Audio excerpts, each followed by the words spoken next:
Como decíamos, esta cuestión de poder realizar una primera aproximación a la definición de cuestión social, como el pauperismo y la reacción de los pauperizados frente a las condiciones indignas de vida y de trabajo, va a abrir un abanico respecto de los límites y los alcances de este concepto en función de la racionalidad en la que se inscriba, ¿sí? Es decir, en el modo en el que comprendemos la aproximación al conocimiento de la realidad. En este sentido, esto nos va a dar cuenta de que la cuestión social es un concepto súper presente en trabajo social. Y esto tiene que ver con las intervenciones que se van a desarrollar con la finalidad de poder abordarla y cómo trabajo social como profesión va a surgir en ese marco, ¿sí? Es por esto que muchas veces hemos dicho que cuestión social, Estado, políticas sociales y trabajo social constituyen una totalidad analítica que nos permiten comprender nuestra profesión, ¿no? Entonces, en este marco, si es un concepto tan importante para trabajo social, lo que se pone de manifiesto es que no es un concepto unívoco, ¿sí? Que necesariamente trabajo social se vincula a la cuestión social y que van a aparecer, al no ser un concepto unívoco, distintas acepciones reduccionistas del término, van a decir Neto y Pimentel. Por ejemplo, se va a reducir la cuestión social a las luchas sociales o a la conflictividad social, se va a reducir la cuestión social a la pobreza, se va a reducir la cuestión social a la intervención del Estado, se va a reducir la cuestión social a la idea de que hay una nueva cuestión social. Y todas, digamos, esas acepciones más reduccionistas, lo que van a hacer es invisibilizar, ocultar los fundamentos ontológicos que tiene la cuestión social en el marco de la sociabilidad capitalista. Y entonces, Neto y Pimentel lo que van a traer es un planteo respecto de que el concepto cuestión social es un concepto conservador, es una expresión conservadora, ¿no? Y en ese marco van a desarrollar una explicación desde la lógica de la racionalidad formal abstracta. ¿Por qué esto, digamos, va a ser importante de tener en cuenta? Porque lo que se va a plantear es que este pauperismo deja de llamarse así en el momento en que los pauperizados comienzan a organizarse y ponen sobre la mesa la conflictividad social. Entonces, como forma de invisibilizar el proceso de conflictividad social, va a darse un corrimiento en la nominación y va a dejar de llamarse pauperismo para empezar a llamarse cuestión social. Esto, van a decir Neto y Pimentel, se va a asentar en la idea de que el capitalismo es el orden más avanzado que podemos lograr los seres humanos y si bien se reconoce que este orden tiene problemas, de hecho genera el pauperismo, también se entiende que este orden social es inmutable, es natural, y al ser inmutable, lo único que puede hacerse es reducir los efectos negativos que el capitalismo genera. Pero a partir de entender que esos efectos negativos van a ser la causa del malestar social.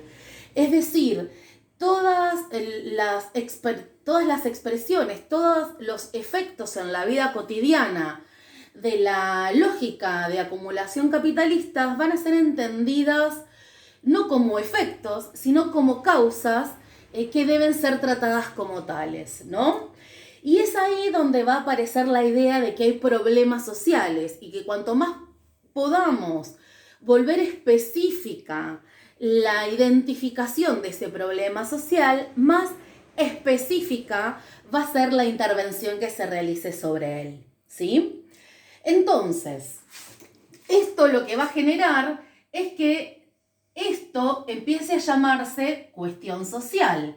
Y es por esto que, si ustedes ven, Neto escribe siempre entre comillas, porque entiende que es una expresión conservadora, ¿no?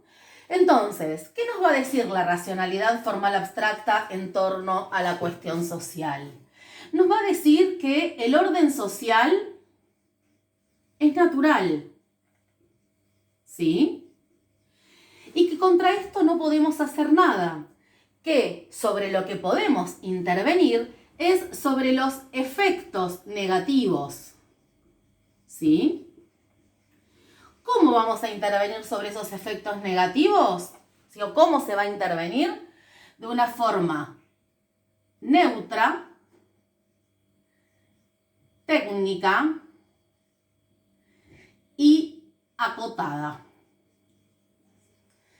Esto va a ser posible de ser hecho porque se van a producir un conjunto de desdoblamientos sociopolíticos que van a implicar que se va a separar lo económico, ¿sí?, de lo social, de lo político. Lo político va a ser el mundo de los iguales, ¿sí? Este espacio social en el cual todas las personas somos iguales ante la ley, tenemos los mismos derechos, ¿sí? Y entonces la dimensión, digamos, la esfera política de la sociabilidad capitalista va a estar configurada por el conjunto de elementos de marcos jurídicos normativos que van a hacernos aparecer como personas iguales, ¿sí? Y lo que eso va a estar ocultando es la desigualdad que se da en el plano de lo social, que desde la racionalidad formal abstracta, los conservadores de la época, cuando empiezan a utilizar el concepto de cuestión social, lo que van a decir es que en realidad acá están los efectos negativos y que estos efectos negativos deben ser abordados a partir de trabajar con las personas que los padecen, procesos de educación de estas personas, porque no saben hacerle frente suficientemente a las adversidades, ¿sí? Entonces, va a haber una intervención sobre estos efectos negativos a partir de lo que se va a llamar una función extraeconómica del Estado, ¿sí? Como si es una función que a lo que hace referencia es a buscar un proceso de cohesión social con la finalidad de evitar la conflictividad.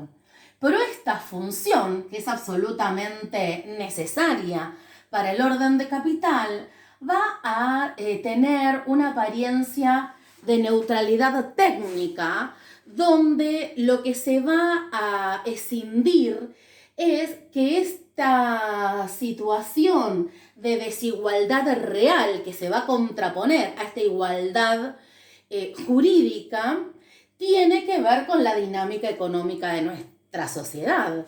Pero resulta que en el marco de estos desdoblamientos, lo económico va a quedar en manos del mercado, entendiendo que el mercado está regido por una mano invisible. Habrán escuchado la idea de que hay una mano invisible que ordena el mercado. Esto lo que hace es naturalizar el orden social, es ponerle un velo de inmutabilidad, de imposibilidad de ser cambiado, ¿sí? Entonces, este conjunto de desdoblamientos sociopolíticos va a generar que el Estado, en el marco de lo político, sea un organizador jurídico de la sociedad, ¿sí? Y va a ser una organización jurídica que va a legitimar este orden social, porque lo más importante, la primera regulación que va a hacer el Estado es la regulación de la propiedad privada. Y el Estado, en el orden de lo social, va a generar un conjunto de intervenciones que, como dice Pimentel, se van a ir modificando en función de las necesidades que tenga cada momento histórico en la lógica de acumulación de capital, ¿no? Entonces, como veíamos en la clase anterior, hay un primer momento donde las intervenciones del Estado tienen más que ver con, con un marco de leyes que regulan la vida cotidiana de la gente.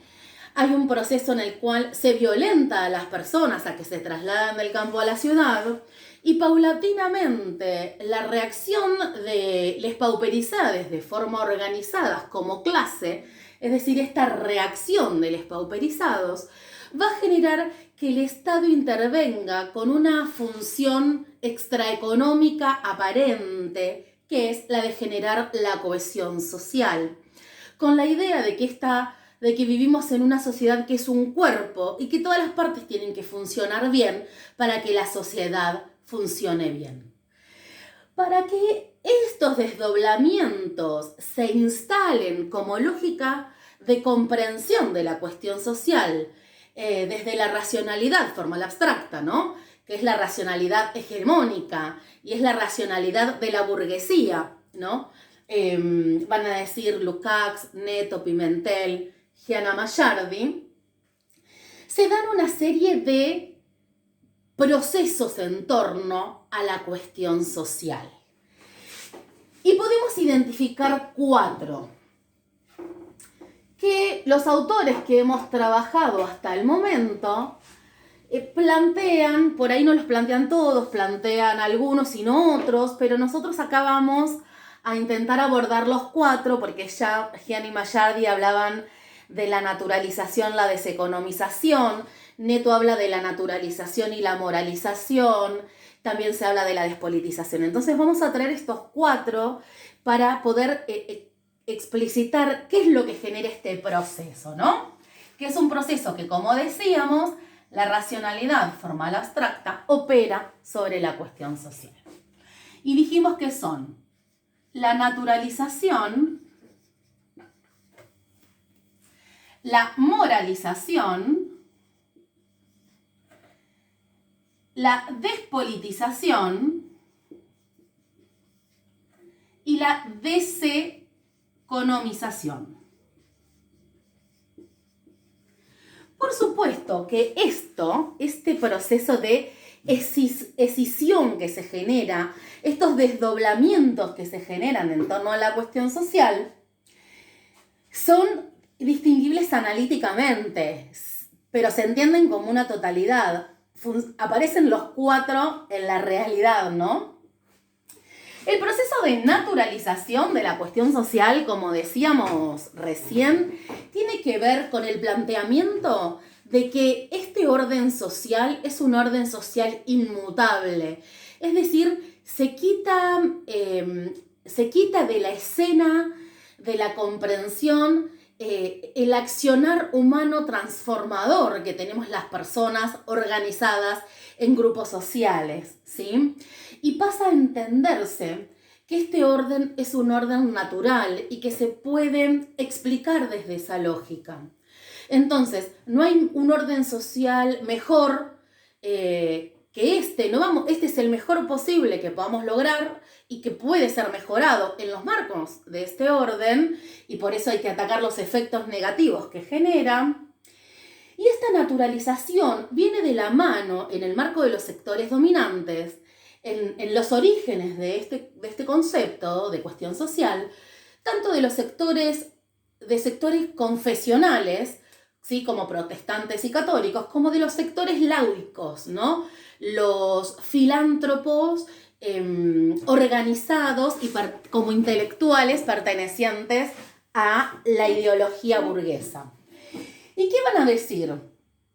De los sectores confesionales lo que se va a decir es que este orden social es un orden divino, que está instalado divinamente, que no es resultado de las personas, que Dios así ha querido que haya ricos y que haya pobres, y que en ese marco es que tenemos que aceptar lo que nos toca en esta vida, ¿no? Porque la vida después de la muerte será una vida que nos iguale.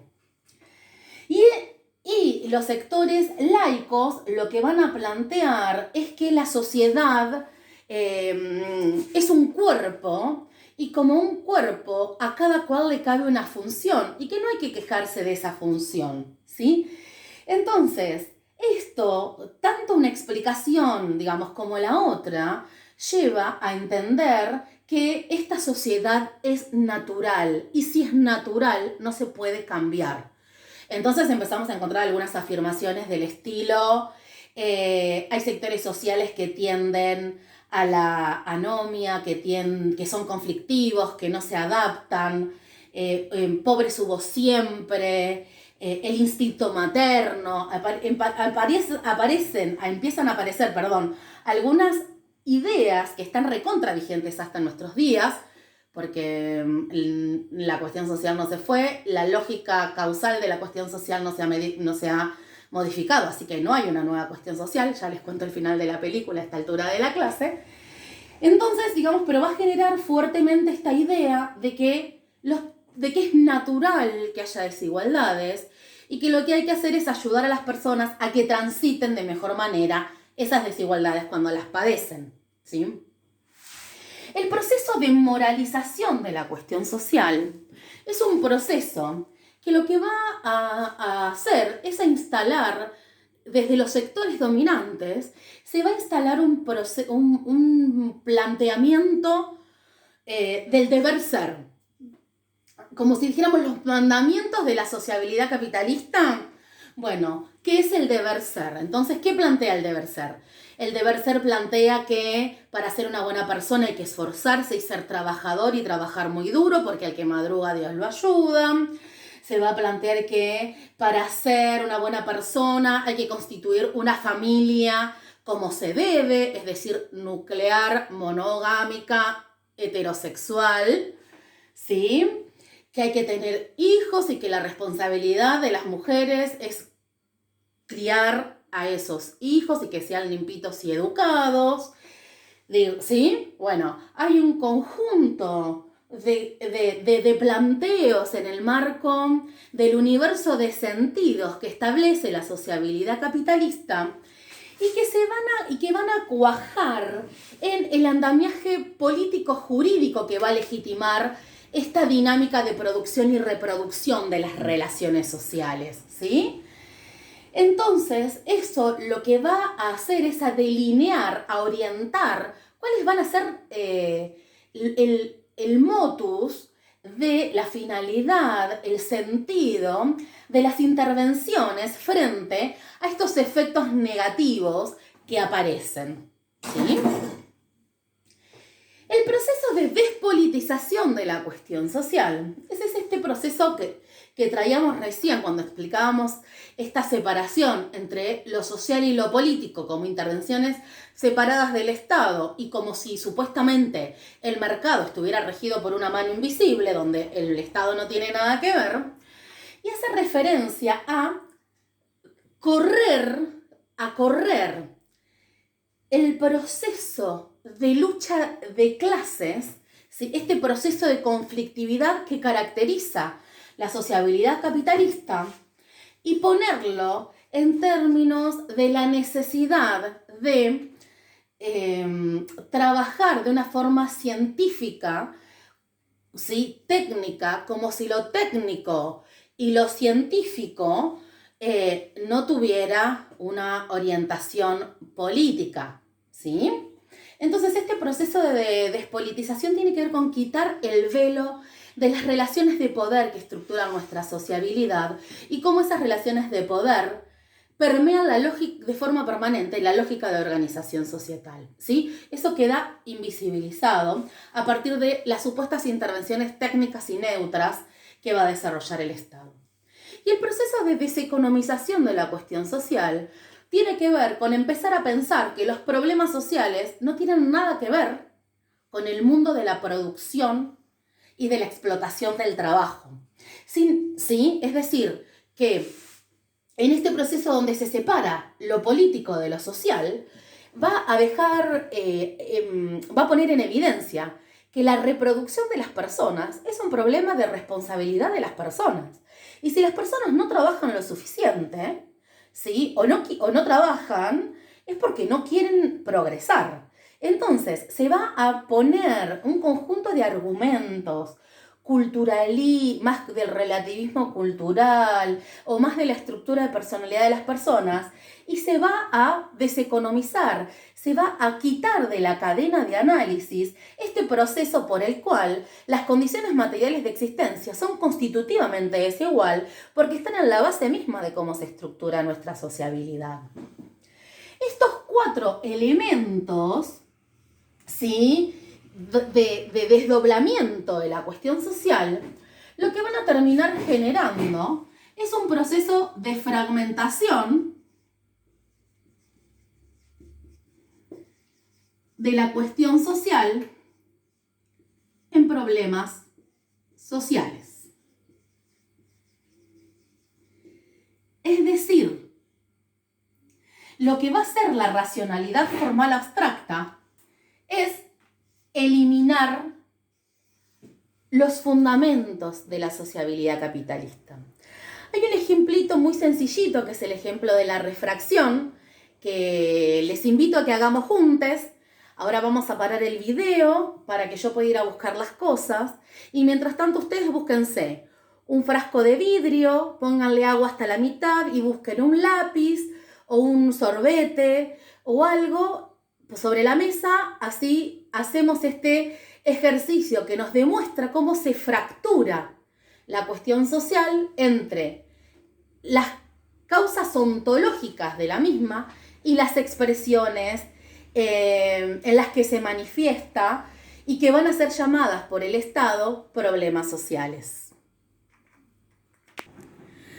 Bueno, acá tenemos un frasco hasta la mitad de agua, un poquito más, y lo que vamos a hacer es ponerle una bombilla adentro del frasco. Veamos qué pasa con la bombilla. ¿Ven que parece que la bombilla está cortada? ¿Sí? Es decir, hay una bombilla entera, pero cuando nosotros la metemos, parece que se corta. Y miren si la muevo lo que pasa. Miren ahí. ¿Ven?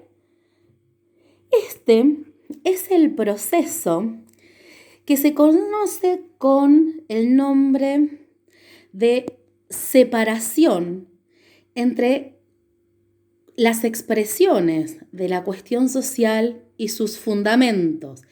Es decir,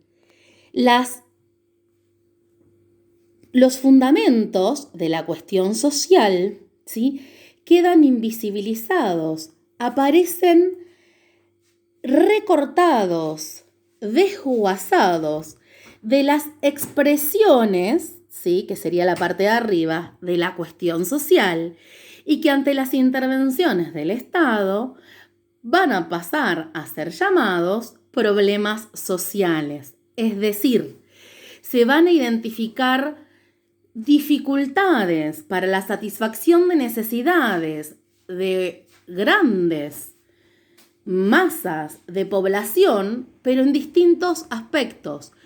Algunos van a ser ambientales, otros habitacionales, otros laborales, ¿sí?, otros de violencia, de adicciones, pero siempre eso que va a aparecer va a estar desencajado, recortado de los fundamentos que generan, es decir, de las verdaderas causas que generan la cuestión social. Esto solo es posible de ser abordado en términos de la racionalidad formal abstracta de forma recortada. ¿Por qué? Porque para la racionalidad formal abstracta, la parte de abajo es inmutable. No hay nada que se pueda hacer sobre ella. Y sobre lo que hay que intervenir es sobre esto, que van a ser, como Giani y Mayardi decían, los aspectos fenoménicos, las manifestaciones inmediatas de las situaciones problemáticas.